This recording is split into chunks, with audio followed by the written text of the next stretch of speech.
నెల్లూరు జిల్లా వింజమూరు మండలం కుడుమలదిన్నపాడు గ్రామస్తులను పిచ్చికుక్క కరవడం వల్ల దాదాపు 15 మందికి తీవ్రంగా గాయాలు అయ్యాయి.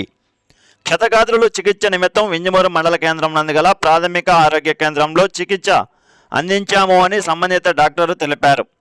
క్షతగాత్రులు మాట్లాడుతూ ఈరోజు తెల్లవారుజామున నుండి కుక్కలు కంటికి కనబడిన ప్రతి ఒక్కరిని తరుముతూ కరుస్తున్నాయని తెలిపారు. గ్రామాల్లో పిచ్చి కుక్కల బెడద ఎక్కువగా ఉన్నప్పటికీ పంచాయతీ అధికారులు కానీ సంబంధిత అధికారులు కానీ మా గ్రామాల వైపు కన్నెత్తు కూడా చూడటం లేదని తమ ఆవేదనను వ్యక్తం చేశారు. ఇకనైనా పంచాయతీ వారు చొరవ తీసుకొని మాకు రక్షణ కల్పించాలని గ్రామస్తులు తెలిపారు.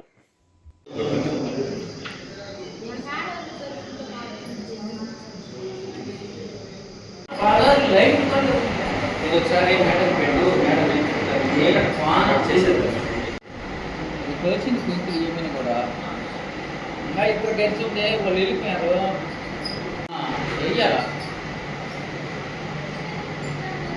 నువ్వు తీపినా ఆ పోయింది 7 మంది.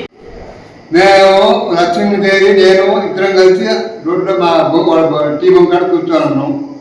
కూర్చొని ఉంటే కుక్క వచ్చింది. కుక్క వచ్చిన తర్వాత మా తమ్ముడు ఒకడు అన్న కుక్క వస్తుందని చెప్పిండు. నేను చెప్పి కర్ర తీసుకున్న టైంలో వచ్చి పైన పడేసింది. పడేసి ముందు నెత్తి పుట్టుకుంది. నెత్తిన తర్వాత మన చెవు పుట్టుకున్నది.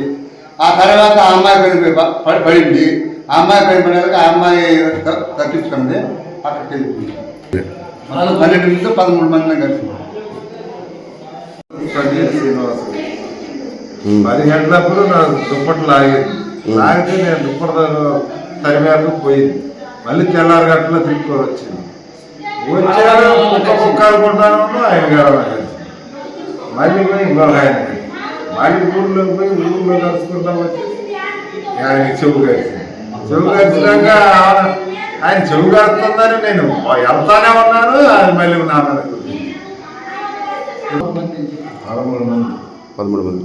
అది నా చేతికి దొరికింది. నా పొట్టకాడికి వచ్చాను. నా చేతికి గొంతు మూతి దొరికింది. ఎట్లా కొట్టుకున్నా ఇంకా పై నుంచి కొట్టిస్తారు చంపేసిన అది ఉరికొచ్చాక నన్ను కొట్టుకోపోయాక నాకు చేతికి దొరికింది మూతి గడకది. నేను అట్నే కొట్టుకున్నాను. చెప్పు లాగి కడప కొట్టినది చనిపోయింది. ఇప్పుడుకైనా పంచాయతీ వాళ్ళు ఇది కుక్కలు పట్టుకోవాలి.